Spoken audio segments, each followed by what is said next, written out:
नहीं, यही सबसे बड़ी योजना है। अगर पिट आ गया और अगर हम यहाँ पे मेंटेन कर पाए तो ट्रेन चलने से बड़ी क्या योजना हो सकती है। हाँ, तो और बाकी जो थर्ड लाइन और फोर्थ लाइन का एफएलएस और सर्वे हो रहा है, तो उस समय भी हम लोगों को लैंड की ज़रूरत पड़ेगी।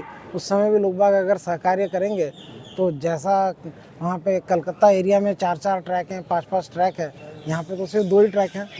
तो निश्चित ही आगे और ट्रेनें बढ़ने का स्कोप है, प्लानिंग तो कर रहे हैं। सर पिछले बार सर जीएम साहब आए थे तो उनके निरीक्षण में एक बात सामने आई थी कि साहिबगंज का रेलवे स्टेशन जो सामने में डेवलप है उसके बैक साइड जो है उसको भी डेवलप करने की बात हुई थी कि उधर से भी उसको डेवलप किया जाए। तो अभी वो प्रोजेक्ट कहाँ है? अभी ऐसा है कि सामने का ही एरिया है जहाँ पे बाहर की पब्लिक है। पीछे से कोई पब्लिक को कोई एक्सेस है नहीं, तो अभी तो ऐसा लगता नहीं है कि उसकी कोई एक्सेस तो है सर, ज़रूरत है। या अगर एक्सेस है स्टेशन की तो मुझे नहीं लगता कि स्टेशन की एक्सेस तो नहीं है मेरे ख्याल से। अभी जो मैंने अभी स्टडी किया उसके हिसाब से तो हमारा यार्ड की लाइनें हैं।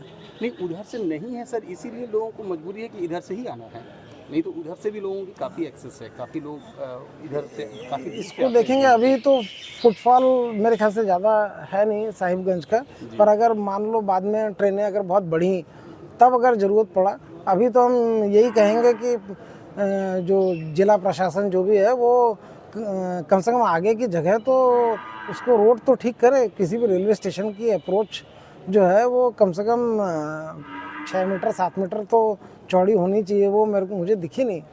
तो मेन एंट्री ही आपकी इतनी ब्लॉक्ड है, तो उसको ठीक करना मेरे ख्याल से सबसे पहली प्राथमिकता होनी चाहिए। सर गोड्डा रेलवे ट्रैक के बारे में क्या अपडेट है? अभी महागमा तक काफ़ी लैंड हमारी एक्वायर हो गई है और जल्दी हम उसका टेंडर भी करेंगे।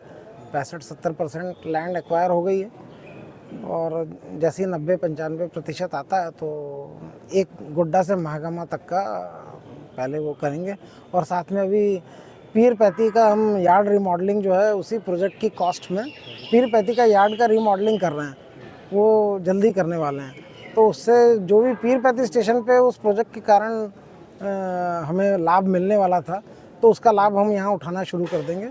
और बाद में तो जब लैंड एक्वायर होगी महागमा से पीर पैती तक का, तो उसके बाद में वो 2-1 साल में हो जाएगा। अगर लैंड मिल गई तो 2 साल में प्रोजेक्ट एग्जीक्यूट हो जाएगा। सर एक छोटा सा सवाल है सर, डिटेल प्रोजेक्ट रिपोर्ट मेरे ख्याल से ये फरक्का वाला जो है इस एरिया का तो हमने 3rd-4th लाइन का डिटेल प्रोजेक्ट रिपोर्ट भेज दिया है। और जमालपुर भागलपुर का तो 3rd लाइन का एडवांस स्टेज पे है उसका सैंक्शनिंग का। तो हमारी तो पूरी तैयारी है, सर्वे भी हो चुका है और डिटेल प्रोजेक्ट रिपोर्ट या तो बोर्ड में पहुंच गया है या बन रहा है, तो तैयारी तो पूरी है। एक इंटरसिटी यहाँ से चलती है सर हावड़ा की, हाँ, तो उसमें केवल जनरल बोगी है सर, एक एसी बोगी या 2 बोगी? अभी तो हम तो सोच रहे थे कि अगर यहाँ भीड़ ज़्यादा देखी हमने तो हमें ऐसा लग रहा है कि एक बोगी का वो है, तो हम जनरल बोगी एक और बढ़ाने का सोच रहे थे। एक एसी भी नहीं, एसी का तो अभी यहाँ फैसिलिटी वैसे है नहीं और जनरल बोगी हम इमीडिएटली लगा सकते हैं, तो वो तो हम करते हैं जब फैसिलिटी होगी तब। भले उस जनरल बोगी को हटा के अभी 11 डब्बे की ट्रेन है, ऑलरेडी इतनी भीड़ है।